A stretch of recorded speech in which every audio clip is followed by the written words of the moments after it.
আসসালামু আলাইকুম ওরহমাতুল্লাহ। বন্ধুরা, আজকে আপনারা দেখবেন কিভাবে পূবালী ব্যাংকের এটিএম বুথ থেকে খুব সহজেই টাকা উত্তোলন করা হয়।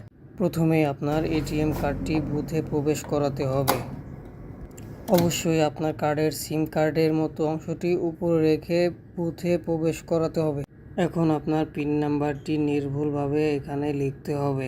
এরপর ডিসপ্লেতে এরকম একটা ইন্টারফেস দেখতে পারবেন। আপনি ক্যাশ উইথড্রল এবং ফাস্ট ক্যাশ দুইভাবেই টাকা তুলতে পারবেন। আমি ফাস্ট ক্যাশে দিয়েছি। এরপর আমার সেভিংস অ্যাকাউন্টে ক্লিক করেছি। আপনার ইচ্ছা মতো টাকার অ্যামাউন্টটি এখানে ক্লিক করে দিবেন। আপনি রিসিপ্ট নিতে চাইলে ইয়েস করবেন, না চাইলে নোতে ক্লিক করবেন। এখন একটু সময় নেবে, আপনার এখানে টাকা প্রসেসিং চলতেছে, একটু সময় ওয়েট করতে হবে। এরপর দেখতে পাবেন টাকাটি আস্তে আস্তে নিচে এখান থেকে বের হয়ে আসবে। এইভাবে খুব সহজেই আপনি এটিএম বুথ থেকে 1 মিনিটের মধ্যেই টাকা উত্তোলন করতে পারবেন।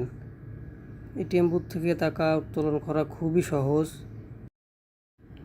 স্ক্রিনে দেখতে পারতেছেন আমার ট্রানজ্যাকশনটি সম্পূর্ণ হয়েছে। আমি আরও লেনদেন করতে চাচ্ছি কিনা, নো বাটনে ক্লিক করলে আপনার কার্ডটি বের হয়ে আসবে।